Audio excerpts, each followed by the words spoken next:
Hello ಗೆಳೆಯರಿ, ನಮ್ಮ Lloyd's ಪ್ರಸ್ತುತಪಡಿಸುತ್ತಿರುವ ಕನ್ನಡದಲ್ಲಿ ದೈನಂದಿನ ಸುದ್ದಿ ವಿಶ್ಲೇಷಣೆಗೆ ತಮಗೆಲ್ಲರಿಗೂ ಸ್ವಾಗತ. ಇಂದು ನಾವು ನೋಡಲಿದ್ದೇವೆ ಫೆಬ್ರವರಿ 27, 2026 ದಿ ಹಿಂದೂ ಪತ್ರಿಕೆಯಲ್ಲಿರ್ತಕ್ಕಂಥ ಇಂಪಾರ್ಟೆಂಟ್ ಆರ್ಟಿಕಲ್ಸ್ಗಳನ್ನು. ಚರ್ಚೆಯ ಮೊದಲನೇ ಆರ್ಟಿಕಲನ್ನು ತೆಗೆದುಕೊಳ್ಳುವಂಥದ್ದಾದರೆ, supreme court bans textbook, orders seizure of all copies. ಈ ಒಂದು ಇಶ್ಯೂ ನಮಗೆ GS ಪೇಪರ್ 2 ನಡೆಯಲ್ಲಿ ಪಾಲಿಟಿಗೆ ಸಂಬಂಧಪಟ್ಟಂತೆ, ಅದರಲ್ಲೂ ಸಪ್ರೇಷನ್ ಆಫ್ ಪವರ್ ಆಸ್ಪೆಕ್ಟ್ನ ಆಧಾರದ ಮೇಲೆ ಕನೆಕ್ಟ್ ಮಾಡ್ಬೋದು. ಆರ್ಟಿಕಲ್ನ ಕಂಟೆಕ್ಸ್ಟ್ ಯಾವ ರೀತಿಯಾಗಿದೆ ಅಂತ ನೋಡುವಂಥದ್ದಾದರೆ, ರೀಸೆಂಟ್ಲಿ ಸುಪ್ರೀಂ ಕೋರ್ಟ್ ಟೆಕ್ಸ್ಟ್ ಬುಕ್ಕಲ್ಲಿರ್ತಕ್ಕಂಥ ಒಂದು ಇನ್ಫಾರ್ಮೇಷನನ್ನು ಕಂಪ್ಲೀಟಾಗಿ ಬ್ಯಾನ್ ಮಾಡಬೇಕು, ಬ್ಲ್ಯಾಂಕೆಟ್ ಬ್ಯಾನನ್ನು ಹಾಕಿದೆ ಹಾಗೂ ಎಲ್ಲ ಕಾಪೀಸ್ಗಳನ್ನು ಸೀಸ್ ಮಾಡಬೇಕು ಅನ್ನುವಂತಹ ನಿಟ್ಟಿನಲ್ಲಿ ಆರ್ಡರನ್ನು ಇಶ್ಯೂ ಮಾಡಿದೆ. 8ನೇ ತರಗತಿಯ ಸೋಷಲ್ ಟೆಕ್ಸ್ಟ್ ಬುಕ್ ನಡಿನಲ್ಲಿ ಜುಡಿಷರಿಗೆ ಸಂಬಂಧಪಟ್ಟಂಥ ಒಂದು ಚಾಪ್ಟರಲ್ಲಿ ಕರಪ್ಷನ್ ಇನ್ ಜುಡಿಷರಿ ಆಸ್ಪೆಕ್ಟ್ನ ಆಧಾರದ ಮೇಲೆ ಮೆನ್ಷನ್ ಮಾಡಿದ್ದಾರೆ. ಸೊ ಇದರ ಅಡಿನಲ್ಲಿ ಒಂದು ಜುಡಿಷರಿ ಸಿಸ್ಟಮನ್ನು ಪೋರ್ಟ್ರೇ ಮಾಡ್ತಕ್ಕಂಥ ಸ್ಥಿತಿಗತಿಗಳು ಯಾವ ರೀತಿಯಾಗಿದೆ ಅಂತಂದರೆ, ಒಂದು ಸೆಲೆಕ್ಟಿವ್ ರೆಫರೆನ್ಸನ್ನು ತೆಗೆದುಕೊಂಡು ಕಂಪ್ಲೀಟಾಗಿ ಒಂದು ಕರಪ್ಷನ್ ಪ್ರಾಕ್ಟೀಸ್ ಇರುತ್ತೆ ಅನ್ನೋದಾಗಿ ಮೆನ್ಷನ್ ಮಾಡ್ತಾ ಇದ್ದಾರೆ. ಹಾಗಾಗಿ ಇದೊಂದು ವೆರಿ ಕ್ಯಾಲ್ಕುಲೇಟೆಡ್ ಆಗಿರ್ತಕ್ಕಂತಹ ಇನ್ಫಾರ್ಮೇಷನನ್ನು ಪ್ರೊವೈಡ್ ಮಾಡ್ತಾ ಇದೆ. ಕಂಪ್ಲೀಟಾಗಿ ಒಂದು ಬ್ಲ್ಯಾಂಕೆಟ್ ಬ್ಯಾನನ್ನು ಮಾಡಬೇಕು, ಎಲ್ಲ ಕಾಪೀಸ್ಗಳನ್ನು, ಫಿಸಿಕಲ್ ಕಾಪಿ ಇರ್ಬೋದು, ಡಿಜಿಟಲ್ ಕಾಪಿ ಇರ್ಬೋದು, ಇವುಗಳನ್ನು ಸೀಸ್ ಮಾಡಬೇಕು ಅನ್ನುವಂಥ ನಿಟ್ಟಿನಲ್ಲಿ ಸೊ ಕೋರ್ಟು ಒಂದು ಕಂಟೆಂಪ್ಟ್ ಪ್ರೊಸೀಡಿಂಗನ್ನು ಸ್ಟಾರ್ಟ್ ಮಾಡಿದೆ ಅಂತಲೇ ಗಮನ ಹರಿಸ್ಬೋದು. ಸೊ ಪ್ರಸ್ತುತವಾಗಿರ್ತಕ್ಕಂಥ issue directly doctrine of separation of ಪವರ್ಗೆ ಸಂಬಂಧಪಟ್ಟಂಥ ಒಂದು ಕ್ವಶನ್ ಮಾರ್ಕನ್ನು ಕ್ರಿಯೇಟ್ ಮಾಡ್ತಾ ಇದೆ. ನಮ್ಮ ಸಂವಿಧಾನದ ಅಡಿನಲ್ಲಿ ಸಪ್ರೇಷನ್ ಆಫ್ ಪವರ್ ಅಂತ ಬಂದಾಗ ಯಾವ ರೀತಿಯಾಗಿ ಅಥಾರಿಟಿಗಳ ಮಧ್ಯೆ ಒಂದು ಪವರನ್ನು ನಾವು ಡಿಸ್ಟ್ರಿಬ್ಯೂಟ್ ಮಾಡ್ತಾ ಇದ್ವಿ, ಪವರನ್ನು ಸಪರೇಟ್ ಮಾಡ್ತಾ ಇದ್ದೀವಿ ಅಂತ ಹೇಳ್ಬೋದು. 3 ರೀತಿಯಾದಂಥ ಅಂಗಗಳನ್ನು ನಾವು ನೋಡ್ತೇವೆ. ಲೆಜಿಸ್ಲೇಚರ್ ಅಂತ ಬಂದಾಗ ಇದು ಲಾಗಳನ್ನು ತಯಾರು ಮಾಡುತ್ತೆ, ಲಾಗಳನ್ನು ಕ್ರಿಯೇಟ್ ಮಾಡುತ್ತೆ. ಇದಾದ ನಂತರ ಎಕ್ಸಿಕ್ಯೂಟಿವ್ ಬರುತ್ತೆ. ಎಕ್ಸಿಕ್ಯೂಟಿವ್ ಏನು ಮಾಡುತ್ತೆ, ಲಾಗಳನ್ನು ಇಂಪ್ಲಿಮೆಂಟ್ ಮಾಡ್ತಕ್ಕಂಥ ಒಂದು ಕಾರ್ಯವನ್ನು ಮಾಡುತ್ತೆ. ಹಾಗೂ ಜುಡಿಷರಿ ಸಿಸ್ಟಮ್ ಅಂತ ಬಂದಾಗ ಈ ಲಾಸ್ಗಳನ್ನು ಇಂಟರ್ಪ್ರಿಟ್ ಮಾಡ್ತಕ್ಕಂಥ ಒಂದು ಕಾರ್ಯವನ್ನು ಮಾಡುತ್ತೆ, ಸಂವಿಧಾನವನ್ನು ಪ್ರೊಟೆಕ್ಷನ್ ಮಾಡುವಂಥ ಒಂದು ಕಾರ್ಯವನ್ನು ಮಾಡುತ್ತೆ. ಸೊ ಈ ರೀತಿಯಾಗಿ ನಾವು ಪವರ್ಗಳನ್ನು ಸಪರೇಟ್ ಮಾಡಿದ್ದೀವಿ. ಅದರಲ್ಲೂ ಆರ್ಟಿಕಲ್ 50 ತೆಗೆದುಕೊಂಡಾಗ ಸಪ್ರೇಷನ್ ಆಫ್ ಪವರ್ಗೆ ಸಂಬಂಧಪಟ್ಟಂತೆ ಜುಡಿಷರಿ ಸಪ್ರೇಟೆಡ್ ಫ್ರಮ್ ಎಕ್ಸಿಕ್ಯೂಟಿವ್ ಅನ್ನುವಂಥದ್ದಾಗಿಯೂ ಸಹ ಕಾಣ್ಬೋದು. ಸೊ ನಮ್ಮ ಒಂದು ಸಂವಿಧಾನದ ಸ್ಟ್ರಕ್ಚರ್ ನಡಿಯಲ್ಲಿ ಕ್ಲಿಯರ್ ಆಗಿರ್ತಕ್ಕಂಥ ಒಂದು ಡಿವಿಷನನ್ನು ಕಾಣ್ತಾ ಇದ್ದೀವಿ. ರೋಲ್ ಆ್ಯಂಡ್ ರೆಸ್ಪಾನ್ಸಿಬಿಲಿಟಿ ಅಂತ ಬಂದಾಗ ಕ್ಲಿಯರ್ ಡಿಮಾರ್ಕೇಷನನ್ನು ಕಾಣ್ತಾ ಇದ್ದೀವಿ ಅಲ್ವಾ. ಸೊ ಇಲ್ಲಿ ಜುಡಿಷರಿ ಇಂಡಿಪೆಂಡೆನ್ಸ್ ಅಂತಲೂ ಬಂದಾಗ ಇದು ಬೇಸಿಕ್ ಸ್ಟ್ರಕ್ಚರ್ ಅಂತ ಅನಿಸ್ಕೊಳ್ಳುತ್ತೆ. ಓಕೆ, ಸೊ ಹಾಗಾಗಿ ಒಂದು ಜುಡಿಷರಿಗೆ ಸಂಬಂಧಿಸಿದಂತನೂ ಸಹ ನಾವೇನು ಮಾಡಬೇಕಾಗತ್ತೆ, ಘನತೆ, ಒಂದು ಗೌರವವನ್ನು ಸಹ ಕಾಣಬೇಕಾಗುತ್ತೆ ಅನ್ನುವಂಥದ್ದನ್ನು ಇಲ್ಲಿ ಕನೆಕ್ಟ್ ಮಾಡ್ಬೋದು. ಇಲ್ಲಿ ಲಾ ಮೇಕಿಂಗ್ ಪ್ರೋಸೆಸ್ ಅಂತ ಬಂದಾಗ ಡೆಫಿನೆಟ್ಲಿ ಪಾರ್ಲಿಮೆಂಟ್ ಅಮೆಂಡ್ಮೆಂಟ್ಗಳನ್ನು ಮಾಡ್ಬೋದು, ಬಟ್ ಬೇಸಿಕ್ ಸ್ಟ್ರಕ್ಚರ್ ನಡಿಯಲ್ಲಿ ಯಾವುದೇ ರೀತಿಯಂಥ ಒಂದು ವಯೋಲೇಷನ್ ಆಗಬಾರ್ದು ಅನ್ನುವಂಥ ನಿಟ್ಟಿನಲ್ಲಿ ಕನೆಕ್ಟ್ ಮಾಡಲಿಕ್ಕೆ ನಮಗೆ ಕೇಶವಾನಂದ ಭಾರತಿ ಕೇಸ್ ಇದೆ. Kesavananda Bharati versus state of Kerala 1973 case ನಡಿಯಲ್ಲಿ ಬೇಸಿಕ್ ಸ್ಟ್ರಕ್ಚರ್ಗೆ ಸಂಬಂಧಪಟ್ಟಂತೆ ಗಮನ ಹರಿಸ್ಬೋದು. ಪಾರ್ಲಿಮೆಂಟ್ ತಿದ್ದುಪಡಿಗಳನ್ನು ಮಾಡ್ಬೋದು, ಯಾವುದೇ ರೀತಿಯಾಗಿ ಬೇಸಿಕ್ ಸ್ಟ್ರಕ್ಚರ್ ನಡಿಯಲ್ಲಿ ವಯೋಲೇಷನ್ ಆಗದೇ ಇರುವಂತೆ ಅವರು ನಿಗಾ ವಹಿಸಬೇಕಾಗುತ್ತೆ. ಭಾರತದಲ್ಲಿ ಸಪ್ರೇಷನ್ ಆಫ್ ಪವರ್ ಅಂತ ನಾವು ಗಮನ ಹರಿಸ್ತೇವೆ. ಸ್ಟ್ರಿಕ್ಟ್ ಆಗಿರ್ತಕ್ಕಂಥ ಸಪ್ರೇಷನನ್ನು ಫಾಲೋ ಮಾಡ್ತೀವಾ ಅನ್ನುವಂಥ ಒಂದು ಪ್ರಶ್ನೆಗೆ ಉತ್ತರವಾದರೆ ಡೆಫಿನೆಟ್ಲಿ ಇಲ್ಲ. ಇಲ್ಲಿ ನಾವು ಚೆಕ್ಸ್ ಆ್ಯಂಡ್ ಬ್ಯಾಲೆನ್ಸಸನ್ನು ಫಾಲೋ ಮಾಡ್ತೇವೆ ಅಂತ ಹೇಳ್ಬೋದು. USA ನಡಿಯಲ್ಲಿ ಸ್ಟ್ರಿಕ್ಟ್ ಆಗಿರ್ತಕ್ಕಂಥ ಒಂದು ಸಪ್ರೇಷನ್ ಇದೆ, ಆದರೆ ನಾವು ಫಾಲೋ ಮಾಡ್ತಾ ಇರುವಂಥದ್ದು ಸ್ಟ್ರಿಕ್ಟ್ ಆಗಿರುವಂಥ ಸಪ್ರೇಷನ್ ಅಲ್ಲ. ಚೆಕ್ಸ್ ಆ್ಯಂಡ್ ಬ್ಯಾಲೆನ್ಸಸ್ಗಳನ್ನು ಸಹ ನಾವು ಗಮನ ಹರಿಸ್ಬೋದು. ಇವಾಗ ಲೆಜಿಸ್ಲೇಚರ್ ಎಕ್ಸಿಕ್ಯೂಟಿವನ್ನು ಕಂಟ್ರೋಲ್ ಮಾಡ್ತಕ್ಕಂಥ ಹಂತಗಳಾಗಿರ್ಬೋದು, ಎಕ್ಸಿಕ್ಯೂಟಿವ್ ಜುಡಿಷರಿಯನ್ನು ಅಥವಾ ಜುಡಿಷರಿ ಲೆಜಿಸ್ಲೇಚರ್ನ ಕಂಟ್ರೋಲ್ ಮಾಡ್ತಕ್ಕಂಥ ಎಕ್ಸಾಂಪಲ್ಸ್ಗಳನ್ನು ಅಥವಾ ಸಿಚುವೇಶನ್ಸ್ಗಳನ್ನು ಸಹ ಗಮನ ಹರಿಸ್ಬೋದು. ಫಾರ್ ಎಕ್ಸಾಂಪಲ್, ಇವಾಗ ಲೆಜಿಸ್ಲೇಚರ್ ಜುಡಿಷರಿಯನ್ನು ಕಂಟ್ರೋಲ್ ಮಾಡಬೇಕು ಅನ್ನುವಂಥ ನಿಟ್ಟಿನಲ್ಲಿ ಅವ್ರಿಗೆ ಇರ್ತಾ ಇರುವಂಥ ಒಂದು ಅಸ್ತ್ರ ಯಾವುದಿರುತ್ತೆ ಹೇಳಿ ನೋಡೋಣ. ಇವಾಗ ಜುಡಿಷರಿ ಮೆಂಬರ್ಸ್ಗಳನ್ನು ರಿಮೂವ್ ಮಾಡುವಂಥ ಹಂತದಲ್ಲಿ ಲೆಜಿಸ್ಲೇಚರ್ನ ಮುಖಾಂತರ ರಿಮೂವ್ ಮಾಡ್ತಾರಲ್ವ, ಸ್ಪೆಷಲ್ ಮೆಜಾರಿಟಿ ಆಧಾರದ ಮೇಲೆ ಇವರನ್ನು ರಿಮೂವ್ ಮಾಡಲಿಕ್ಕಾಗುತ್ತೆ. ರಿಮೂವ್ ಮಾಡ್ತಕ್ಕಂಥ ಹಂತದಲ್ಲಿ ಪ್ರೂವನ್ ಮಿಸ್ಬಿಹೇವಿಯರ್ ಹಾಗೂ ಇನ್ಕೆಪಾಸಿಟಿಯನ್ನು ಕನ್ಸಿಡರ್ ಮಾಡ್ತಾರೆ. ಸೊ ಫೈನಲ್ ಆಗಿರುವಂಥ ಆರ್ಡರನ್ನು ಪ್ರೆಸಿಡೆಂಟ್ ಅವರೇ ಇಶ್ಯೂ ಮಾಡ್ತಾ ಇರೋದನ್ನು ನೋಡ್ತಾ ಇದ್ದೀವಿ. ಹಾಗಾಗಿ ಜುಡಿಷಿಯಲ್ ಅಕೌಂಟಬಿಲಿಟಿಯನ್ನು ಎನ್ಶೂರ್ ಮಾಡಲಿಕ್ಕಂತಲೇ ಲೆಜಿಸ್ಲೇಚರ್ ನಡಿಲಿರುತ್ತಕ್ಕಂಥ ಪವರನ್ನು ಗಮನ ಹರಿಸ್ಬೋದು. ಇದರೊಂದಿಗೆ ಲೆಜಿಸ್ಲೇಚರ್ ಕೆಲವೊಂದಿಷ್ಟು ತಿದ್ದುಪಡಿಗಳನ್ನು ಮಾಡುತ್ತೆ. ಒಂದು ವೇಳೆ ಕೋರ್ಟ್ ಏನಾದರೂ ಅನ್ಕಾನ್ಸ್ಟಿಟ್ಯೂಷನಲ್ ಅಂತ ಯಾವುದಾದ್ರೂ ಇಶ್ಯೂಗೆ ಹೇಳಿದರೆ ಈ ಒಂದು ಹಂತದಲ್ಲಿ ಪಾರ್ಲಿಮೆಂಟ್ ಏನು ಮಾಡ್ಬೋದು, ಅಮೆಂಡ್ಮೆಂಟನ್ನು ಮಾಡಲಿಕ್ಕೆ ಅವಕಾಶವನ್ನು ಸಹ ಕೊಡ್ತಾ ಇದೆ.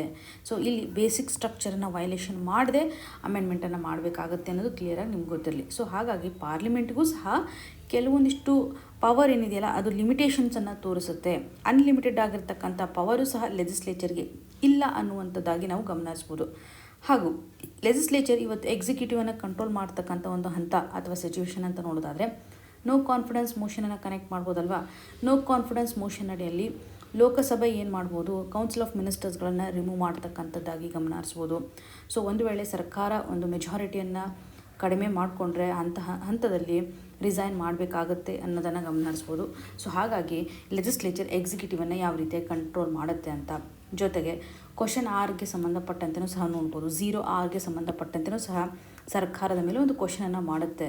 ಸೊ ಈ ಒಂದು ಹಂತದಲ್ಲಿ ಲೆಜಿಸ್ಲೇಚರ್ಗೆ ಯಾವ ರೀತಿ ಅಂತ ಪವರ್ ಇದೆ. ಜನರಲಿ ಒಂದು ಎಕ್ಸಿಕ್ಯೂಟಿವ್ ಅಂತ ಬಂದಾಗ ಇಲ್ಲಿ ಮಿನಿಸ್ಟರ್ಸ್ಗಳಿರ್ತಾರೆ, ಸರ್ಕಾರದ ಒಂದು ರಿಫ್ಲೆಕ್ಷನ್ ಅಂತಲೇ ಹೇಳ್ಬೋದು. ಹಾಗೂ ಬಜೆಟ್ ಅಪ್ರೂವಲ್ ಅಂತಲೂ ಬಂದಾಗ ಸರ್ಕಾರ ಯಾವ ರೀತಿಯಾಗಿ ಮನಿಯನ್ನು ಸ್ಪೆಂಡ್ ಮಾಡ್ತಾ ಇದೆ ಅಂತ ನೋಡಿದಾಗ ಕಂಪ್ಲೀಟಾಗಿ ಒಂದು ಪಾರ್ಲಿಮೆಂಟ್ನ ಅಪ್ರೂವಲ್ ಬೇಕಾಗುತ್ತಲ್ವಾ. ಸೊ ಈ ಒಂದು ಹಂತದಲ್ಲಿಯೂ ಸಹ ಲೆಜಿಸ್ಲೇಚರ್ ಎಕ್ಸಿಕ್ಯೂಟಿವನ್ನು ಕಂಟ್ರೋಲ್ ಮಾಡ್ತಾ ಇರುವಂಥ ಸ್ಥಿತಿಗತಿಗಳನ್ನು ನಾವು ಗಮನ ಹರಿಸ್ಬೋದು. ಹಾಗೂ ಎಕ್ಸಿಕ್ಯೂಟಿವ್ ಯಾವ ರೀತಿಯಾಗಿ ಜುಡಿಷರಿಯನ್ನು ಮತ್ತು ಲೆಜಿಸ್ಲೇಚರನ್ನು ಕಂಟ್ರೋಲ್ ಮಾಡುತ್ತೆ ಅನ್ನೋದಾದರೆ, ಇವಾಗ ಎಕ್ಸಿಕ್ಯೂಟಿವ್ ಜುಡಿಷರಿಯನ್ನು ಕಂಟ್ರೋಲ್ ಮಾಡಲಿಕ್ಕೆ ಇರ್ತಕ್ಕಂಥ ಅಸ್ತ್ರ ಅಂದರೆ ಇಲ್ಲಿ ಜಡ್ಜಸ್ಗಳನ್ನು ಅಪಾಯಿಂಟ್ಮೆಂಟ್ ಮಾಡ್ತಕ್ಕಂಥ ಹಂತ. ಆಲ್ರೆಡಿ ಇವಾಗ ಕೊಲಿಜಿಯಂ ಸಿಸ್ಟಮ್ ಇದೆ, ಬಟ್ ಇಲ್ಲಿ ಅಪಾಯಿಂಟ್ ಮಾಡೋರು ಫೈನಲ್ ಆಗಿ ಯಾರು ಇರ್ತಾರೆ ಅಂತಂದರೆ ಪ್ರೆಸಿಡೆಂಟ್ ಅವರು ಅಪಾಯಿಂಟ್ ಮಾಡ್ತಾರಲ್ವಾ.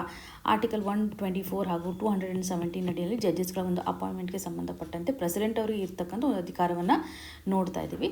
ಸೊ ಒಂದು ಫಾರ್ಮಲ್ ಪ್ರೋಸೆಸ್ ಏನಿರುತ್ತಲ್ಲ ಅಪಾಯಿಂಟ್ಮೆಂಟ್ ಅಂತ ಬಂದಾಗ ಅದು ಎಕ್ಸಿಕ್ಯೂಟಿವ್ ನಡಿನಲ್ಲೇ ಇರೋದನ್ನು ನಾವು ಗಮನ ಹರಿಸ್ಬೋದು. ಸೊ ಯಾವ ರೀತಿಯಾಗಿ ಅವರು ಕೊಲಿಜಿಯಮಿಂದ ರೆಕಮೆಂಡೇಷನ್ ಮಾಡಿರ್ತಾರಲ್ಲ ಮತ್ತು ರೀಕನ್ಸಿಡರೇಷನ್ ಮಾಡಲಿಕ್ಕೆ ಕಳಿಸುವಂಥ ಸಾಧ್ಯತೆಗಳಿರುತ್ತೆ.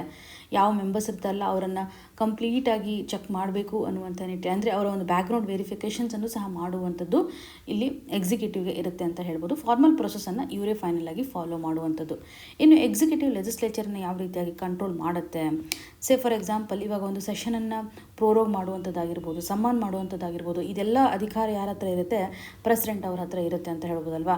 ಸೊ ಈವನ್ ಸಮ್ಟೈಮ್ಸ್ ಏನಾಗುತ್ತೆ ಅಂದರೆ ಕಂಪ್ಲೀಟಾಗಿ ಒಂದು ಲೋಕಸಭೆಯನ್ನು ಡಿಸಾಲ್ವ್ ಮಾಡ್ತಕ್ಕಂತಹ ಪವರನ್ನು ಸಹ ಎಕ್ಸಿಕ್ಯೂಟಿವ್ ಹೊಂದಿರುತ್ತೆ ಅಂತ ಹೇಳ್ಬೋದು.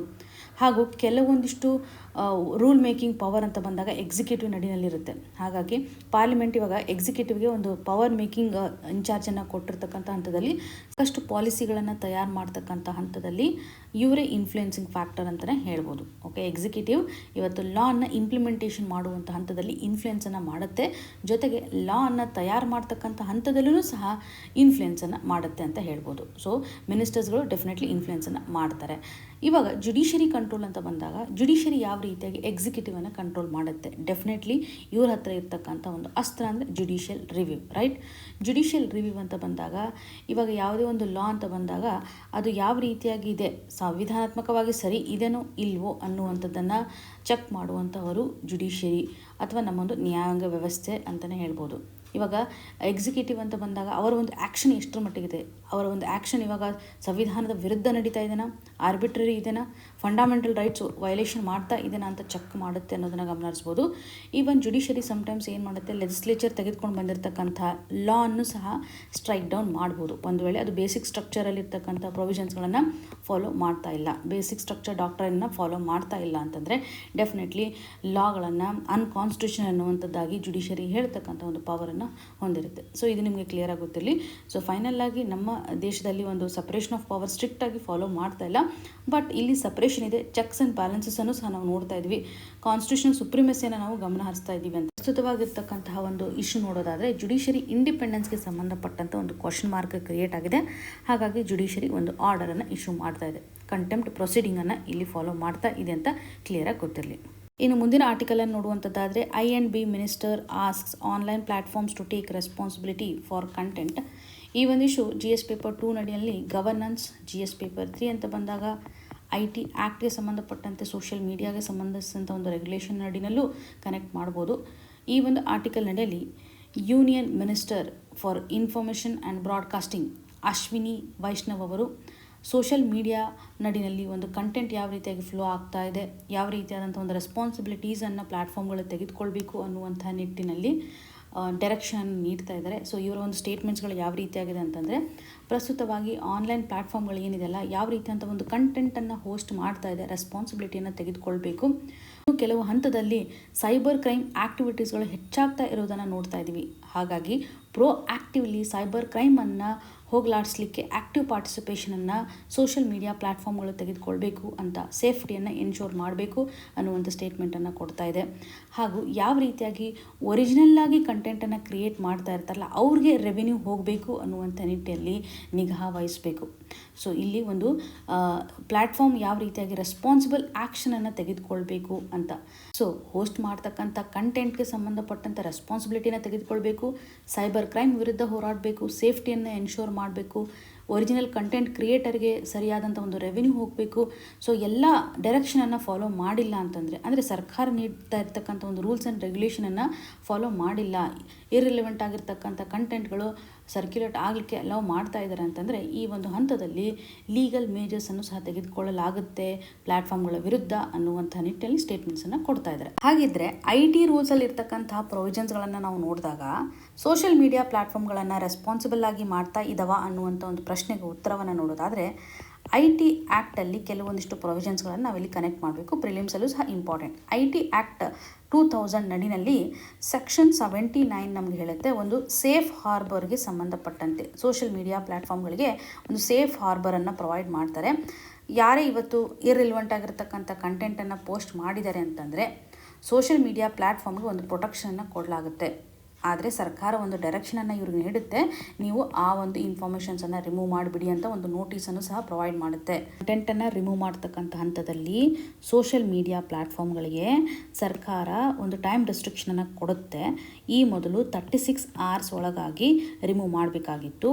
ಇದನ್ನು ಚೇಂಜ್ ಮಾಡೋದ್ರ ಮುಖಾಂತರ 2 to 3 hours ಲಿಮಿಟ್ ಮಾಡಿದ್ದಾರೆ. 2 ಗಂಟೆ ಒಳಗಾಗಿ ವೆರಿ ಸೆನ್ಸಿಟಿವ್ ಮ್ಯಾಟರ್ ಇದ್ದರೆ ರಿಮೂವ್ ಮಾಡಬೇಕು ಅಂತ ಮ್ಯಾಕ್ಸಿಮಮ್ 3 hours ಲಿಮಿಟೇಷನನ್ನು ನಾವು ಕಾಣ್ತಾ ಇದ್ದೀವಿ. ರೀಸೆಂಟ್ ಆಗಿರ್ತಕ್ಕಂಥ ಒಂದು ಅಪ್ಡೇಷನ್, ವೆರಿ ಇಂಪಾರ್ಟೆಂಟ್, ನೆನ್ಪಿಟ್ಕೊಳ್ಳಿ. ಇಲ್ಲಿ ಸೇಫ್ ಹಾರ್ಬರ್ ಕಂಡೀಷನನ್ನು ನಾವು ಯಾಕೆ ಕ್ರಿಯೇಟ್ ಮಾಡಬೇಕು ಅಂತಂದರೆ, ಸೋಷಿಯಲ್ ಮೀಡಿಯಾ ಪ್ಲ್ಯಾಟ್ಫಾರ್ಮು ಸಹ ಇವತ್ತು ಗ್ರೋತ್ ಆಗಬೇಕು ಅಂತಂದರೆ ಒಂದು ಇನೋವೇಷನ್ಸನ್ನು ತರಬೇಕು. ಈ ಒಂದು ಇನೋವೇಷನ್ಗೆ ಫ್ರೀ ಸ್ಪೀಚನ್ನು ಸಹ ನಾವು ಪ್ರೊವೈಡ್ ಮಾಡಬೇಕು. ಅವರ ಒಂದು ಎಕ್ಸ್ಪ್ರೆಷನನ್ನು ನಾವು ಯಾವುದೇ ರೀತಿಯಾಗಿ ರೆಸ್ಟ್ರಿಕ್ಷನ್ ಮಾಡಬಾರ್ದು, ಪ್ರೊಟೆಕ್ಷನನ್ನು ಮಾಡಬೇಕು ಅನ್ನುವಂಥ ಹಂತದಲ್ಲಿ ಸೇಫ್ ಹಾರ್ಬರ್ ಪ್ರೊಟೆಕ್ಷನನ್ನು ಕಾಣ್ತಾ ಇದ್ದೀವಿ. At the same time responsible ಆಗಿಯೂ ಸಹ ಪ್ಲ್ಯಾಟ್ಫಾರ್ಮ್ಗಳು ಬಿಹೇವಿಯರನ್ನು ತೋರಿಸ್ಬೇಕು. ಇಲ್ಲೀಗಲ್ ಆಗಿರ್ತಕ್ಕಂಥ ಒಂದು ಕಂಟೆಂಟನ್ನು ಅವರು ಇಮಿಡಿಯೇಟಾಗಿ ರಿಮೂವ್ ಮಾಡಬೇಕು ಅನ್ನುವಂಥ ನಿಟ್ಟಿನಲ್ಲಿ. ಸೊ ಗ್ಲೋಬಲ್ ಲೆವೆಲಲ್ಲಿ ಇರ್ತಕ್ಕಂಥ ಒಂದು ಎಕ್ಸಾಂಪಲನ್ನು ಸಹ ನೋಡೋದಾದರೆ, ಯುನೈಟೆಡ್ ಸ್ಟೇಟ್ ನಡಿನಲ್ಲಿ ಅದರಲ್ಲೂ ಅವರ ಒಂದು ಕಮ್ಯುನಿಕೇಷನ್ಸ್ ಡೀಸೆನ್ಸಿ ಆ್ಯಕ್ಟ್ ಅಂತ ನೋಡ್ತೇವೆ. ಅದರಲ್ಲಿ ಇರುವಂಥ ಸೆಕ್ಷನ್ 230 ಹೇಳೋ ಪ್ರಕಾರ ಅವರು ಸಹ ಒಂದು ಸೇಫ್ ಹಾರ್ಬರ್ ಕಂಡೀಷನನ್ನು ಫಾಲೋ ಮಾಡ್ತಾರೆ. ಫೇಸ್ಬುಕ್ ಆಗಿರ್ಬೋದು, ಯೂಟ್ಯೂಬ್ ಆಗಿರ್ಬೋದು, ಅವುಗಳಿಗೆ ಸಂಬಂಧಿಸಿದಂಥ ಒಂದು ಪ್ರೊಟೆಕ್ಷನನ್ನು ಎನ್ಶೋರ್ ಮಾಡ್ತಾ ಇದ್ದಾರೆ. ಅದರ ಆಧಾರದ ಮೇಲೂ ಸಹ ನಾವು ಭಾರತದಲ್ಲಿ ಒಂದು ಲಾನ ಕಾಣ್ತಾ ಇದ್ದೀವಿ ಅಂತ ಹೇಳ್ಬೋದು. ಸೆಕ್ಷನ್ 79 IT ಆ್ಯಕ್ಟ್ 2000 ನಡಿನಲ್ಲಿ ನೋಡ್ಬೋದು. ಇದರೊಂದಿಗೆ 2021 IT ರೂಲ್ಸು ಸಹ ಇಂಪಾರ್ಟೆಂಟು. IT ರೂಲ್ಸ್ ನಡಿನಲ್ಲಿ ಅದರಲ್ಲೂ intermediary guidelines and digital media ethics ಕೋಡ್ಗೆ ಸಂಬಂಧಪಟ್ಟಂತೆ ನಾವಿಲ್ಲಿ ನೋಡುವಂಥದ್ದಾದರೆ, ಲಾರ್ಜ್ ಸೋಷಿಯಲ್ ಮೀಡಿಯಾ ಪ್ಲ್ಯಾಟ್ಫಾರ್ಮ್ಗಳಿರುತ್ತಲ್ಲ, ಅದರಲ್ಲೂ ಮೋರ್ ದೆನ್ 5 million ಯೂಸರ್ಸ್ಗಳಿರುವಂಥ ಹಂತದಲ್ಲಿ ಇಲ್ಲಿ ಒಂದು ಚೀಫ್ ಕಂಪೈಲೆನ್ಸ್ ಆಫೀಸರ್ಸ್ಗಳನ್ನು ಸೆಟಪ್ ಮಾಡಬೇಕು, ಅಪಾಯಿಂಟ್ ಮಾಡಬೇಕು ಅನ್ನುವಂಥ ನಿಟ್ಟಿನಲ್ಲಿ ನೋಡಲ್ ಕಾಂಟ್ಯಾಕ್ಟ್ ಪರ್ಸನ್ ಆಗಿರ್ಬೋದು, ಗ್ರೀವಿಯನ್ಸ್ ಆಫೀಸರನ್ನು ಸಹ ಅಪಾಯಿಂಟ್ ಮಾಡಬೇಕು ಅನ್ನುವಂಥ ನಿಟ್ಟಿನಲ್ಲಿ ಒಂದು ರೆಸ್ಟ್ರಿಕ್ಷನನ್ನು ಹಾಕ್ತಾರೆ. ಸೊ ಇದರಿಂದ ಯಾವ ರೀತಿಯಾದಂಥ ಕಂಟೆಂಟ್ ಇವಾಗ ಒರಿಜಿನೇಟ್ ಆಗ್ತಾ ಇದೆ ಅಂತ ನಾವು ಟ್ರೇಸ್ ಮಾಡ್ಬೋದು ಅನ್ನುವಂಥ ನಿಟ್ಟಿನಲ್ಲಿ. ಸೊ ಈ ರೀತಿಯಾದ ರೆಗ್ಯುಲೇಷನ್ಸ್ಗಳನ್ನು ಸೋಷಿಯಲ್ ಮೀಡಿಯಾ ಪ್ಲ್ಯಾಟ್ಫಾರ್ಮ್ಗಳು ಫಾಲೋ ಮಾಡಲೇಬೇಕಾಗುತ್ತೆ.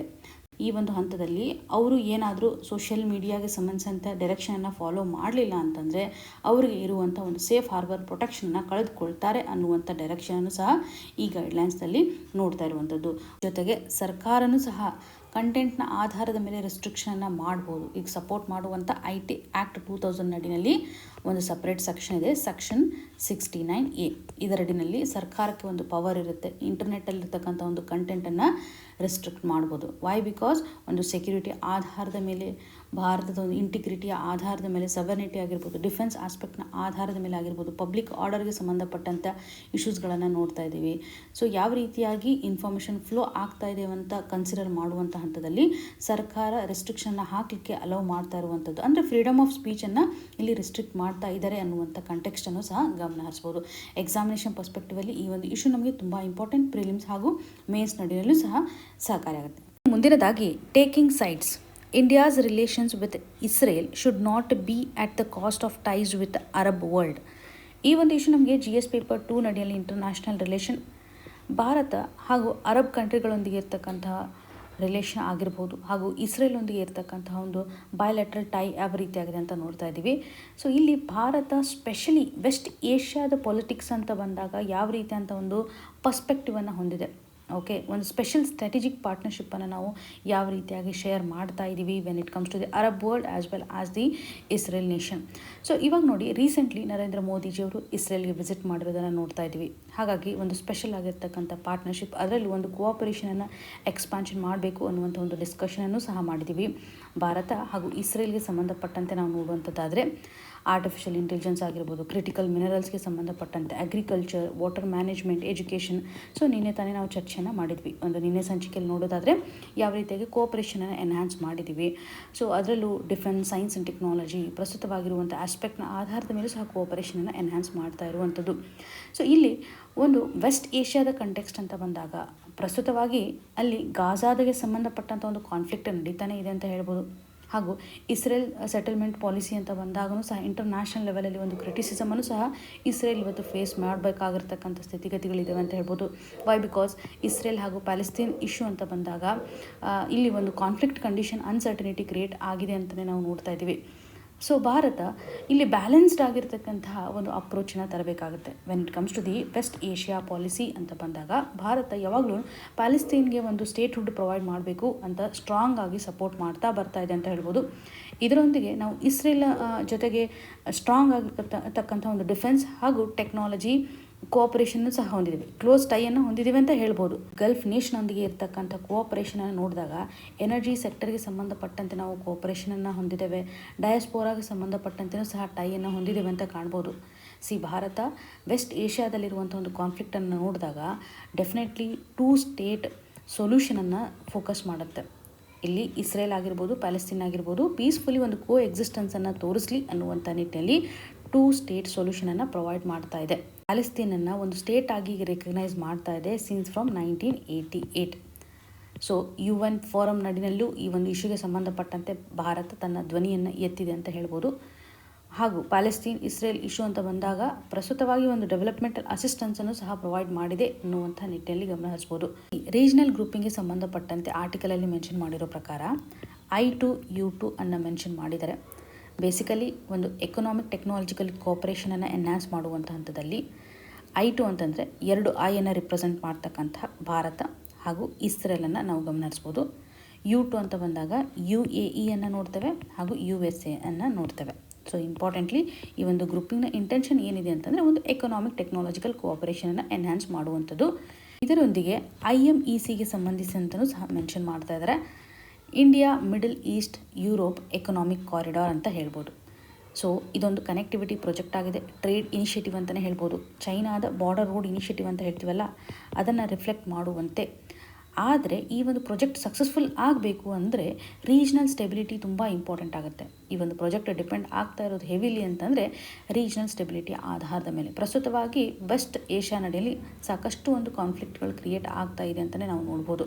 ಹಾಗಾಗಿ ಈ ಒಂದು ರೀಜ್ನಲ್ ಗ್ರೂಪಿಂಗ್ನ ಪರ್ಪಸ್ ಅಂತ ನಾವು ನೋಡಿದಾಗ ಒಂದು ಜಿಯೋ ಪೊಲಿಟಿಕಲ್ ಇಂಪಾರ್ಟೆನ್ಸನ್ನೇ ತೋರಿಸ್ತಾ ಇದ್ದಾವೆ.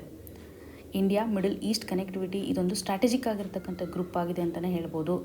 G20 ಸಮಿಟ್ 2023ನಲ್ಲಿ ಇದು ಹೊರಹೊಮ್ಮಿದೆ ಅಂತ ಗಮನಿಸ್ಬೋದು. ಯಾವ ರೀತಿಯಾದಂಥ ಮೆಂಬರ್ ಕಂಟ್ರೀಸ್ಗಳು ಇರ್ತಾರೆ ಅಂತಂದರೆ ಭಾರತ ಇದೆ ಅಂತ ನೋಡ್ಬೋದು, ಯುನೈಟೆಡ್ ಸ್ಟೇಟ್ ಇದೆ, ಸೌದಿ ಅರೇಬಿಯಾದ ಪ್ರೆಸೆನ್ಸ್, UAE ಇದೆ, ಫ್ರಾನ್ಸ್ ಆಗಿರ್ಬೋದು, ಜರ್ಮನ್, ಇಟಲಿ, ಯುರೋಪಿಯನ್ ಯೂನಿಯನ್. ಈ ಮೆಂಬರ್ಸ್ಗಳು ತುಂಬ ಇಂಪಾರ್ಟೆಂಟು, ಪ್ರಿಲಿಮ್ಸಲ್ಲಿ ಕೇಳ್ತಕ್ಕಂಥ ಸಾಧ್ಯತೆ ಇದೆ. G20 ಸಮಿಟ್ 2023 ಸಿಗ್ನೇಚರನ್ನು ಹಾಕಿದ್ದಾರೆ. ಸಿಗ್ನೇಟರಿ ಕಂಟ್ರೀಸ್ಗಳು ಯಾವ ರೀತಿಯಾಗಿದೆ? Bharat, USA, Saudi Arabia, UAE, France, Germany ಇದೆ, ಇಟಲಿ, ಯುರೋಪಿಯನ್ ಯೂನಿಯನ್. ಸೊ ಈ ಒಂದು ಮಲ್ಟಿ ಮೋಡಲ್ ಪ್ರಾಜೆಕ್ಟ್ ಏನಿದೆಯಲ್ಲ, ಕನೆಕ್ಟಿವಿಟಿಯನ್ನು ಎನ್ಹ್ಯಾನ್ಸ್ ಮಾಡೋದು. ಕನೆಕ್ಟಿವಿಟಿ ಅಂತಂದಾಗ ಸಾಕಷ್ಟು ಹಂತದಲ್ಲಿ port connectivity, rail connectivity, road connectivity, digital ಕೇಬಲ್ಸ್ಗಳನ್ನು ಡೆವಲಪ್ ಮಾಡುವಂಥದ್ದಾಗಿರ್ಬೋದು. ಲಾಜಿಸ್ಟಿಕ್ ಕಾಸ್ಟ್ಗಳನ್ನು ಕಡಿಮೆ ಮಾಡಲಿಕ್ಕೆ ಇದು ಸಹಕಾರಿ ಆಗುತ್ತೆ. ಟ್ರಾವೆಲಿಂಗ್ ಟೈಮನ್ನು ಸಹ ಇದು ರೆಡ್ಯೂಸ್ ಮಾಡುತ್ತೆ ಅಂತಲೇ ನಾವು ಗಮನ ಹರಿಸ್ಬೋದು. ಸೊ ಇಲ್ಲಿ ಈ ಒಂದು ಕಾರಿಡಾರ್ನ ಸೆಗ್ಮೆಂಟ್ ಅಂತ ನೋಡಿದಾಗ ಬೇಸಿಕಲಿ ಈಸ್ಟರ್ನ್ ಕಾರಿಡಾರ್ ಅಂತ ನೋಡಿದಾಗ ಭಾರತದಿಂದ ಗಲ್ಫ್ ಕಂಟ್ರಿಗೆ ಕನೆಕ್ಟ್ ಆಗುವಂಥದ್ದು. ನಾರ್ತ್ ಕಾರಿಡಾರ್ ಅಂತ ಬಂದಾಗ ಗಲ್ಫ್ ಟು ಯುರೋಪ್ಗೆ ಕನೆಕ್ಟ್ ಆಗ್ತಕ್ಕಂಥದ್ದನ್ನು ನಾವು ನೋಡ್ತಾ ಇದ್ವಿ. ಸೊ ಇಲ್ಲಿ ಒಟ್ಟಾರೆಯಾಗಿ ಒಂದು ರೂಟ್ ಮೇಲೆ ವರ್ಕನ್ನು ಮಾಡ್ತಾ ಇದ್ದಾರೆ. ಶಿಪ್ಪಿಂಗ್ ರೂಟ್ ಆಗಿರ್ಬೋದು, ರೈಲ್ ನೆಟ್ವರ್ಕ್ ಆಗಿರ್ಬೋದು, ಎನರ್ಜಿ ಕಾರಿಡಾರ್, ಡಿಜಿಟಲ್ ಇನ್ಫ್ರಾಸ್ಟ್ರಕ್ಚರ್, ಈ ರೀತಿಯಾಗಿ ಹಲವಾರು ಹಂತದಲ್ಲಿ ಕನೆಕ್ಟಿವಿಟಿಗೆ ಸಂಬಂಧಪಟ್ಟಂತೆ ಎನ್ಹ್ಯಾನ್ಸ್ ಮಾಡೋದಾಗಿರ್ಬೋದು. ಸೊ ಇಲ್ಲಿ ನೋಡಿ, ಬಾರ್ಡರ್ ರೋಡ್ ಇನಿಷಿಯೇಟಿವ್ ಅಂತ ಬಂದಾಗ ಬೇಸಿಕಲಿ ಚೈನಾದ ಒಂದು ಪಾಲಿಸಿ ಯಾವ ರೀತಿಯಾಗಿದೆ ಅಂತಂದರೆ ಅವರು ಹೆಚ್ಚಾಗಿ ಟ್ರಾನ್ಸ್ಪರೆನ್ಸಿಯನ್ನು ಇಲ್ಲಿ ತರ್ತಾ ಇಲ್ಲ, ಆದರೆ ಡೆಟ್ ಟ್ರ್ಯಾಪನ್ನು ಸಹ ಹಾಕ್ತಾರೆ.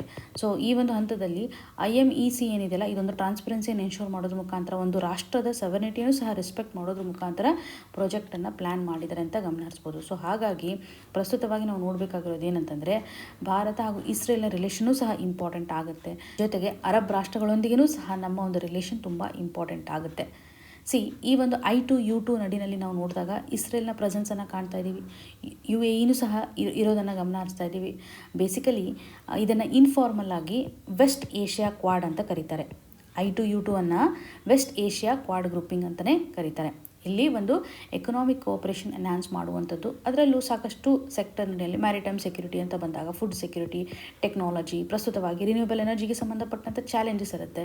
ಇವೆಲ್ಲವನ್ನು ಕೊಲಾಬ್ರೇಷನ್ ಮಾಡಬೇಕು, ಒಂದು ಕೋಆಪರೇಷನನ್ನು ಎನ್ಹಾನ್ಸ್ ಮಾಡಬೇಕು ಅಂತ ವೆಸ್ಟ್ ಏಷ್ಯಾ ಭಾರತಕ್ಕೆ ತುಂಬ ಇಂಪಾರ್ಟೆಂಟ್ ಆಗುತ್ತೆ ಅಂತ ನಿಮಗೆ ಕ್ಲಿಯರಾಗಿ ಗೊತ್ತಾಯಿತು. ವೈ? ಬಿಕಾಸ್ IMEC ಅಂತ ಬಂದಾಗ ಒಂದು ಕನೆಕ್ಟಿವಿಟಿಯನ್ನು ಎನ್ಶೋರ್ ಮಾಡ್ತಾ ಇದೆ. I-2 ಅಂತ ಬಂದಾಗ ಎಕನಾಮಿಕ್ ಕೋಆಪರೇಷನ್ ಆಧಾರದ ಮೇಲೆ, ಸೆಕ್ಯೂರಿಟಿ ಆಧಾರದ ಮೇಲೆ, ಟೆಕ್ನಾಲಜಿ ಮತ್ತು ಎನರ್ಜಿ ಸೋರ್ಸ್ನ ಆಧಾರದ ಮೇಲೆ ಇದು ನಮಗೆ ಬೆನಿಫಿಟನ್ನು ತರಲಿದೆ. ಚೈನಾದ ಬಾರ್ಡರ್ ರೋಡ್ ಇನಿಷಿಯೇಟಿವನ್ನು ಡಿಫೀಟ್ ಮಾಡಲಿಕ್ಕೆ ನಮಗೆ IMECನೂ ಸಹ ಇಂಪಾರ್ಟೆಂಟು, I-2 ಸಹ ಇಂಪಾರ್ಟೆಂಟ್ ಆಗುತ್ತೆ. ಹಾಗಾಗಿ ಭಾರತದ ಒಂದು ಫಾರಿನ್ ಪಾಲಿಸಿ ನಡಿನಲ್ಲಿ ಮಲ್ಟಿ ಅಲೈನ್ಮೆಂಟನ್ನು ರಿಫ್ಲೆಕ್ಟ್ ಮಾಡೋದು ಇಂಪಾರ್ಟೆಂಟು. ಇನ್ನು ಮುಂದಿನದಾಗಿ brittle shell ISRO should choose transparency to reinforce public confidence. ಈ ಒಂದು ಇಶ್ಯೂ ನಮಗೆ GS ಪೇಪರ್ 3 ನಡಿನಲ್ಲಿ ಸೈನ್ಸ್ ಆ್ಯಂಡ್ ಟೆಕ್ನಾಲಜಿ ಗವರ್ನೆನ್ಸ್ಗೆ ಸಂಬಂಧಪಟ್ಟಂತೆ ಇನ್ಸ್ಟಿಟ್ಯೂಷನಲ್ ಅಕೌಂಟಬಿಲಿಟಿ ಆಧಾರದ ಮೇಲೆ ಕನೆಕ್ಟ್ ಆಗುತ್ತೆ.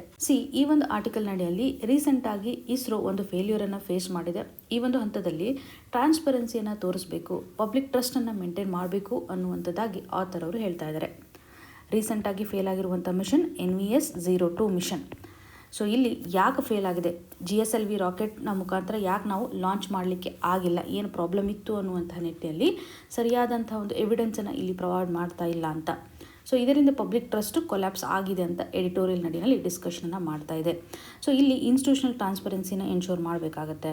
ಇಸ್ರೋ ಒಂದು ಬ್ರೀಫ್ ಆಗಿರತಕ್ಕಂಥ ಪ್ರೆಸ್ ಸ್ಟೇಟ್ಮೆಂಟನ್ನು ರಿಲೀಸ್ ಮಾಡಿದ್ದಾರೆ. ಇದರಡಿನಲ್ಲಿ ಯಾವ ರೀತಿಯಾಗಿ ಹ್ಯೂಮನ್ ಎರರ್ ಇದೆನೋ, ಅಥವಾ ಮ್ಯಾನುಫ್ಯಾಕ್ಚರಿಂಗ್ ಆಗಿರ್ತಕ್ಕಂಥ ಒಂದು ಡಿಫೆಕ್ಟ್ ಇದೆನೋ, ಅಥವಾ ಯಾವ ರೀತಿಯಂಥ ಒಂದು ಮೆಕ್ಯಾನಿಸಮ್ ಆಗಿದೆ, ಯಾವ ರೀತಿಯಾಗಿ ಫೇಲ್ ಆಗಿದೆ, ಸಿಸ್ಟಮ್ಯಾಟಿಕ್ ಆಗಿರ್ತಕ್ಕಂಥ ಇಶ್ಯೂ ಇದೆನಾ ಅಂತ ಕ್ಲಿಯರ್ ಆಗಿ ಮೆನ್ಷನ್ ಮಾಡಿಲ್ಲ. ಹಾಗಾಗಿ ಈ ಒಂದು ಫೇಲ್ಯೂರ್ ಅನಾಲಿಸಿಸ್ ರಿಪೋರ್ಟ್ ನಡೆಯಲ್ಲಿ ಸರಿಯಾದಂಥ ಒಂದು ಮಾಹಿತಿಯನ್ನು ನಾವು ಕಾಣ್ತಾ ಇಲ್ಲ. ಹಾಗಾಗಿ ಆಥರ್ ಅವರು ಕ್ವಶನ್ ಮಾಡ್ತಾ ಇರುವಂಥದ್ದು, ಟ್ರಾನ್ಸ್ಪರೆನ್ಸಿ ಯಾಕೆ ಮ್ಯಾಟರ್ ಆಗುತ್ತೆ, ಪಬ್ಲಿಕ್ ಕಾನ್ಫಿಡೆನ್ಸ್ ಇಂಪಾರ್ಟೆಂಟ್ ಆಗುತ್ತೆ. ಇಸ್ರೋ ಇವತ್ತು ಪಬ್ಲಿಕಲಿ ಫಂಡೆಡ್ ಇನ್ಸ್ಟಿಟ್ಯೂಷನ್ ಆಗುತ್ತಲ್ಲ, ಹಾಗಾಗಿ ಒಂದು ಟ್ರಾನ್ಸ್ಪರೆನ್ಸಿಯನ್ನು ತೋರಿಸೋದು ತುಂಬ ಇಂಪಾರ್ಟೆಂಟ್. ಇದರಿಂದ ಪಬ್ಲಿಕ್ ಟ್ರಸ್ಟನ್ನು ಸಹ ಗೇನ್ ಮಾಡಲಿಕ್ಕೆ ಸಾಧ್ಯತೆ ಇದೆ. ಹಾಗೂ ಸೈಂಟಿಫಿಕ್ ಕಲ್ಚರ್ ಅಂತ ಬಂದಾಗ ಗ್ಲೋಬಲಿ ಒಂದು ಸೈಂಟಿಫಿಕ್ ಕಲ್ಚರ್ ಎನ್ಕರೇಜ್ ಮಾಡಬೇಕು ಅಂತಂದರೆ ಇಸ್ರೋದ ಇವತ್ತು ಫಂಕ್ಷನ್ ಇಂಪಾರ್ಟೆಂಟ್ ಆಗುತ್ತೆ ಅಲ್ವಾ. ಓಪನ್ ಆಗಿರ್ತಕ್ಕಂಥ ರಿವ್ಯೂ ಮಾಡಬೇಕು, ಗ್ಲೋಬಲ್ ಲೆವೆಲಲ್ಲಿ ಇಂಡಿಪೆಂಡೆಂಟ್ ಆಗಿರ್ತಕ್ಕಂಥ ಒಂದು ಸ್ಕ್ರೂಟಿನಿಯನ್ನು ಮಾಡಬೇಕು. ಯಾಕೆ ಫೇಲ್ಯೂರ್ ಆಗಿದೆ, ಬಿಕಾಸ್ ಫೇಲ್ಯೂರಿಂದ ಏನಾದರೂ ಲರ್ನಿಂಗ್ ಸಿಕ್ಕುತ್ತಾ ಅನ್ನುವಂಥ ನಿಟ್ಟಿನಲ್ಲಿ ಸೈಂಟಿಫಿಕ್ ಕಲ್ಚರ್ ನಡಿನಲ್ಲೂ ಸಹ ಒಂದು ಡಾಕ್ಯುಮೆಂಟೇಷನ್ ಇಂಪಾರ್ಟೆಂಟ್ ಆಗುತ್ತೆ. ಗ್ಲೋಬಲ್ ಲೆವೆಲಲ್ಲಿ ಒಂದು ರೆಫರೆನ್ಸನ್ನು ಇದು ಕನ್ಸಿಡರ್ ಮಾಡ್ಬೋದಲ್ವಾ. ಹಾಗಾಗಿ ಒಂದು ಸರಿಯಾದಂಥ ಇನ್ಫಾರ್ಮೇಷನನ್ನು ಪ್ರೊವೈಡ್ ಮಾಡಬೇಕು ಅನ್ನುವಂಥ ಆಸ್ಪೆಕ್ಟನ್ನು ಇಲ್ಲಿ ಮೆನ್ಷನ್ ಮಾಡ್ತಾ ಇದ್ದಾರೆ. ಜೊತೆಗೆ ಒಂದು ಸ್ಪೇಸ್ ಅಂತ ಬಂದಾಗ ಇವಾಗ ಪ್ರಸ್ತುತವಾಗಿ ಕಮರ್ಷಿಯಲ್ ಏರಾವನ್ನು ನಾವು ನೋಡ್ತಾ ಇದ್ವಿ. ಯಾಕೆಂದರೆ ಪ್ರೈವೇಟ್ ಪ್ಲೇಯರ್ಸ್ಗಳು ಸಹ ಇವತ್ತು ಗ್ಲೋಬಲಿ ಈ ಒಂದು ಸ್ಪೇಸ್ ಸೆಕ್ಟರ್ಗೆ ಎಂಟರ್ ಆಗ್ತಾ ಇರೋದನ್ನು ನೋಡ್ತಾ ಇದ್ದೀವಿ. ಹಾಗಾಗಿ ಇಲ್ಲಿ ಸರ್ಕಾರದ ಇನ್ಸ್ಟಿಟ್ಯೂಷನ್ ಆಗಿರ್ತಕ್ಕಂತಹ ಇಸ್ರೋ ಅಕೌಂಟಬಿಲಿಟಿಯನ್ನು ಎನ್ಶೋರ್ ಮಾಡಬೇಕು. ಇದರಿಂದ ಕ್ರೆಡಿಬಿಲಿಟಿ ತೋರಿಸ್ದಂಗೆ ಆಗುತ್ತೆ. ಟ್ರಾನ್ಸ್ಪರೆನ್ಸಿಯನ್ನು ತೋರಿಸೋದು ತುಂಬ ಇಂಪಾರ್ಟೆಂಟ್. ಇದರಿಂದ ಇನ್ವೆಸ್ಟರ್ಸ್ಗಳಿಗೂ ಸಹ ಒಂದು ಟ್ರಾನ್ಸ್ಪರೆನ್ಸಿಯನ್ನು ತೋರಿಸ್ದಂಗೆ ಆಗುತ್ತೆ, ಪಾರ್ಟ್ನರ್ಗೂ ಸಹ ಒಂದು ಭರವಸೆಯನ್ನು ಕೊಟ್ಟಂಗೆ ಆಗುತ್ತೆ ಅಂತ ಹೇಳ್ಬೋದು. ಇವಾಗ ಗ್ಲೋಬಲ್ ಲೆವೆಲಲ್ಲಿರ್ತಕ್ಕಂಥ ಸ್ಪೇಸ್ ಏಜೆನ್ಸೀಸ್ಗಳನ್ನೇ ನಾವು ನೋಡುವಂಥದ್ದಾದರೆ NASA ಆಗಿರ್ಬೋದು, ESA ಆಗಿರ್ಬೋದು, SpaceX ಆಗಿರ್ಬೋದು, ಇವೆಲ್ಲವೂ ಸಹ ಒಂದು ಟ್ರಾನ್ಸ್ಪರೆನ್ಸಿಯನ್ನು ತೋರಿಸುತ್ತೆ. ಡೀಟೇಲ್ಡ್ ಆಗಿರ್ತಕ್ಕಂಥ ಎಕ್ಸ್ಪ್ಲನೇಷನನ್ನು ಕೊಡ್ತಾರೆ, ಅನಾಲಿಸಿಸನ್ನು ಕೊಡ್ತಾರೆ. ಇದರಿಂದಾಗಿ ಸ್ಪೇಸ್ ಸೆಕ್ಟರ್ನಲ್ಲಿ ಒಂದು ರಿಫಾರ್ಮ್ಸನ್ನು ತರಲಿಕ್ಕೆ ಸಾಧ್ಯತೆ ಇದೆ. ಪ್ರೈವೇಟ್ ಪಾರ್ಟಿಸಿಪೇಷನನ್ನು ಸಹ ಎನ್ಶೋರ್ ಮಾಡಲಿಕ್ಕೆ ಸಾಧ್ಯತೆ ಇದೆ. ಕಮರ್ಷಿಯಲ್ ಲಾಂಚಸನ್ನು ಸಹ ಮಾಡಲಿಕ್ಕೆ ಸಾಧ್ಯತೆ ಇದೆ. ಹಾಗಾಗಿ ಭಾರತ ಇವತ್ತು ಪ್ರೈವೇಟ್ ಪಾರ್ಟ್ನರ್ಶಿಪ್ಪನ್ನು ಎನ್ಹಾನ್ಸ್ ಮಾಡಬೇಕು ಸ್ಪೇಸ್ ಸೆಕ್ಟರ್ ಅಂತ ಬಂದಾಗ ಟ್ರಾನ್ಸ್ಪರೆನ್ಸಿಯನ್ನು ತೋರಿಸೋದು ತುಂಬ ಇಂಪಾರ್ಟೆಂಟು ಅನ್ನೋದನ್ನು ನಾವು ಇಲ್ಲಿ ನೋಡಬೇಕು. ಟ್ರಾನ್ಸ್ಪರೆನ್ಸಿಯನ್ನು ತೋರಿಸ್ಬೇಕು ಅಂತಂದಾಗ ಅಬ್ಸಲ್ಯೂಟ್ ಆಗಿರ್ತಕ್ಕಂಥ ಒಂದು ಟ್ರಾನ್ಸ್ಪರೆನ್ಸಿಯನ್ನು ತೋರಿಸಬೇಕು ಅನ್ನುವಂಥದ್ದೇನಿಲ್ಲ. ಇಸ್ರೋ ಕೆಲವೊಂದಿಷ್ಟು ಇನ್ಫಾರ್ಮೇಷನ್ಸ್ಗಳನ್ನು ಡಿಸ್ಕ್ಲೋಸ್ ಮಾಡಲಿಕ್ಕೆ ಆಗೋದಿಲ್ಲ. ಸ್ಟ್ರಾಟಜಿಕ್ ಡಿಫೆನ್ಸ್ ಡೀಟೇಲ್ಸ್ಗಳಿರುತ್ತೆ, ಸೆನ್ಸಿಟಿವ್ ಆಗಿರ್ತಕ್ಕಂಥ ಟೆಕ್ನಿಕಲ್ ಆಸ್ಪೆಕ್ಟ್ಸ್ಗಳಿರುತ್ತೆ. ಇವೆಲ್ಲವನ್ನು ನಾವು ಡಿಸ್ಕ್ಲೋಸ್ ಮಾಡಲಿಕ್ಕೆ ಆಗೋದಿಲ್ಲ. ಆದರೆ ಯಾಕೆ ಸಿಸ್ಟಮೆಟಿಕಲಿ ಲ್ಯಾಪ್ಸ್ ಆಗಿದೆ ಅನ್ನೋದನ್ನು ಇಲ್ಲಿ ಎಕ್ಸ್ಪ್ಲೇನ್ ಮಾಡಬೇಕಾಗತ್ತೆ. ಅವರು ಒಂದು ಕ್ಲಾರಿಫಿಕೇಷನನ್ನು ಕೊಡಬೇಕಾಗತ್ತೆ. ಅವ್ರು ಕೊಡ್ತಾ ಇರುವಂಥ ಒಂದು ಕ್ಲಾರಿಫಿಕೇಷನ್ ಅಕೌಂಟಬಿಲಿಟಿಯನ್ನು ಕ್ರಿಯೇಟ್ ಮಾಡುತ್ತೆ. ಹಾಗಾಗಿ ಈ ಒಂದು ಎಕ್ಸಾಂಪಲಲ್ಲಿ ಇನ್ಸ್ಟಿಟ್ಯೂಷನಲ್ ಅಕೌಂಟಬಿಲಿಟಿ ಯಾಕೆ ಇಂಪಾರ್ಟೆಂಟ್ ಆಗುತ್ತೆ, ಅದರಲ್ಲೂ ಪಬ್ಲಿಕ್ ಸೆಕ್ಟರ್ ನಡಿಯಲ್ಲಿ ರಿಫಾರ್ಮ್ಸ್ ತರುವಂಥ ಹಂತದಲ್ಲಿ ಪ್ರಸ್ತುತವಾಗಿ ಒಂದು ಪಬ್ಲಿಕ್ ಇನ್ಸ್ಟಿಟ್ಯೂಷನ್ ಅಡಿಯಲ್ಲಿ ಟ್ರಾನ್ಸ್ಪರೆನ್ಸಿ ಇಂಪಾರ್ಟೆಂಟು ಅನ್ನುವಂಥ ಡೈಮೆನ್ಷನನ್ನು ಇಲ್ಲಿ ಕವರ್ ಮಾಡ್ಬೋದು. ಇನ್ನು ಮುಂದಿನದಾಗಿ the shift of critical minerals to India strategic centre.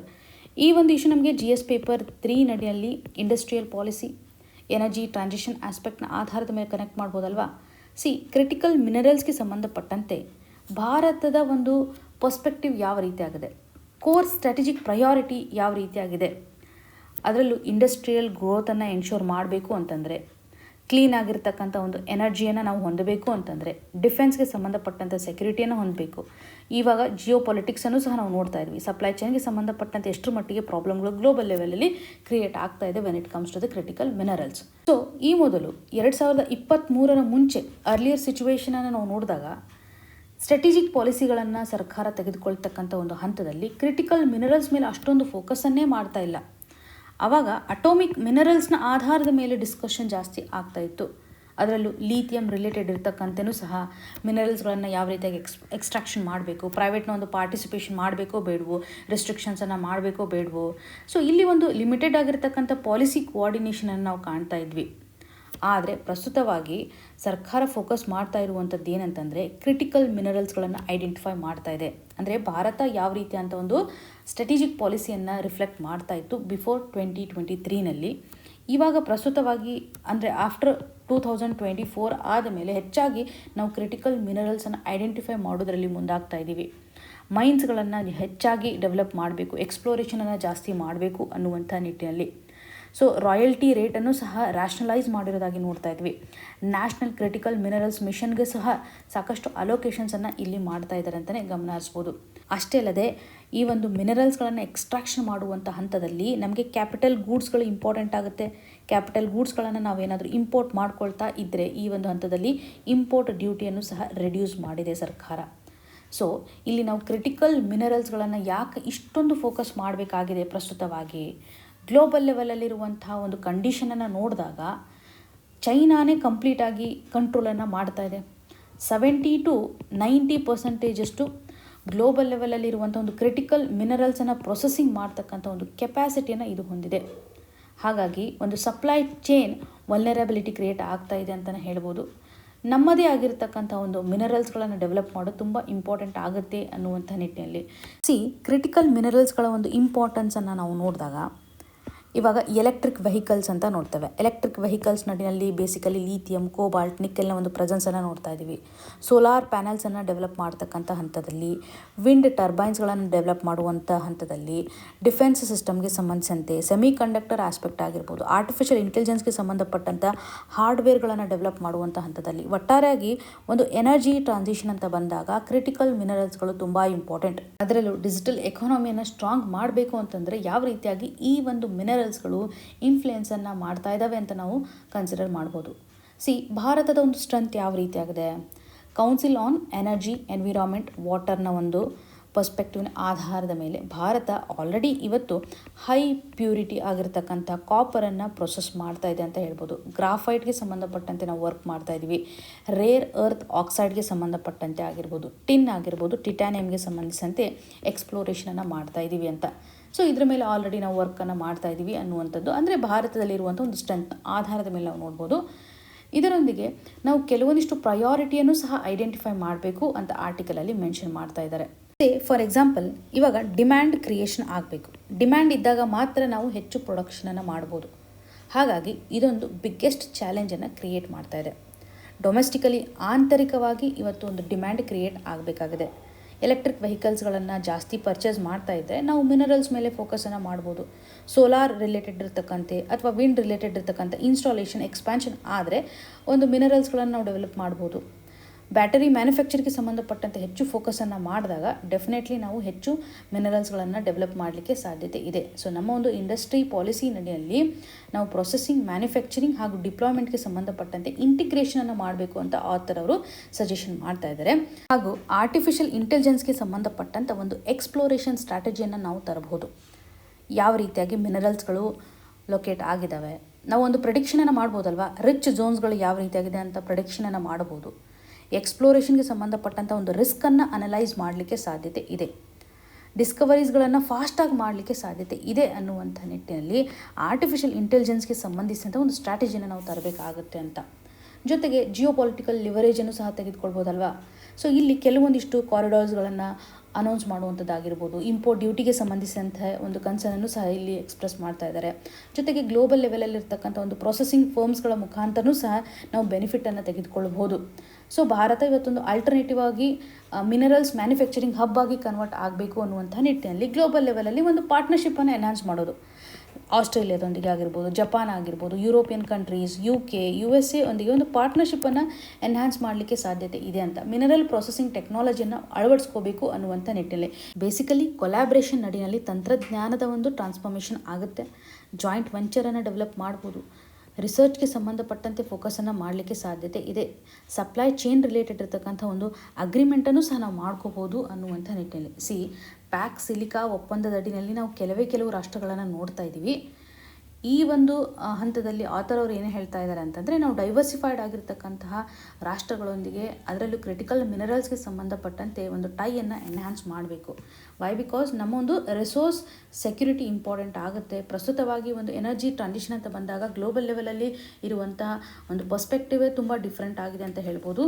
ಹಾಗಾಗಿ ಭಾರತ ಕ್ರಿಟಿಕಲ್ ಮಿನರಲ್ಸ್ಗೆ ಸಂಬಂಧಪಟ್ಟಂತೆ ಕೇವಲ ಪೆರಿಫೆರಲ್ ಪಾಲಿಸಿಯನ್ನು ತೋರಿಸ್ತಾ ಇಲ್ಲ, ಇವಾಗ ನಮ್ಮ ಒಂದು ಸ್ಟ್ರಾಟಜಿಕ್ ಪ್ಲಾನಿಂಗ್ ನಡಿಯಲ್ಲಿ ಸೆಂಟರ್ ಆಗಿ ಕನ್ಸಿಡರ್ ಮಾಡ್ತಾ ಇದ್ದೀವಿ. ಪ್ರಸ್ತುತವಾಗಿರತಕ್ಕಂಥ ಒಂದು ಸ್ಥಿತಿಗತಿಗಳು ಯಾವ ರೀತಿಯಾಗಿದೆ ಅಂತ ನಾವು ಗಮನಿಸ್ಬೋದು. ಬಿಕಾಸ್ ನ್ಯಾಷನಲ್ ಲೆವೆಲಲ್ಲಿ ಕೆಲವೊಂದಿಷ್ಟು ಮಿಷನ್ಸ್ಗಳನ್ನು ಸಹ ಲಾಂಚ್ ಮಾಡ್ತಾ ಇದ್ದಾರೆ. ನ್ಯಾಷನಲ್ ಕ್ರಿಟಿಕಲ್ ಮಿನರಲ್ ಮಿಷನ್ ಅಂತ ನಾವೇನು ಹೇಳಿದ್ವಿ, ನಮ್ಮೊಂದು ಇಂಡಸ್ಟ್ರಿ ಪಾಲಿಸಿ ನಡಿಯಲ್ಲಿ ಇಂಟಿಗ್ರೇಟ್ ಮಾಡೋದ್ರ ಮುಖಾಂತರ ಬೇಸಿಕ್ ಆಬ್ಜೆಕ್ಟಿವ್ ಅಂತಂದರೆ ಮಿನರಲ್ ಸೆಕ್ಯೂರಿಟಿ ಹಾಗೂ ಈ ಒಂದು ಮಿನರಲ್ ಎಕ್ಸ್ಪ್ಲೋರೇಷನ್ ಅಂತ ಬಂದಾಗ ನಮಗೆ ಟೆಕ್ನಾಲಜಿನೂ ಸಹ ತುಂಬ ಇಂಪಾರ್ಟೆಂಟ್ ಆಗುತ್ತೆ, ಕ್ಯಾಪಿಟಲ್ ಗೂಡು ಸಹ ತುಂಬ ಇಂಪಾರ್ಟೆಂಟ್ ಆಗುತ್ತೆ. ಒಟ್ಟಾರೆಯಾಗಿ ನಾವು ಒಂದು ಕ್ಲೀನ್ ಎನರ್ಜಿ ಎರಾವನ್ನು ನೋಡ್ತಾ ಇದ್ವಿ.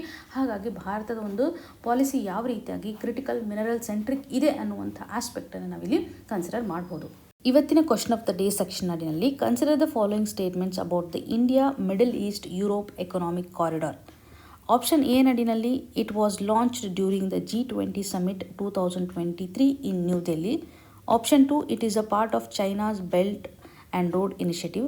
Option 3 it aims to promote sustainable and transparent infrastructure development. ಈ 3 ಆಪ್ಷನ್ ಅಡಿಯಲ್ಲಿ IMECಗೆ ರಿಲೇಟ್ ಆಗ್ತಕ್ಕಂಥ ಆಪ್ಷನನ್ನು ಚೂಸ್ ಮಾಡಿ ಕಮೆಂಟ್ ಸೆಕ್ಷನಲ್ಲಿ ಮೆನ್ಷನ್ ಮಾಡಿ.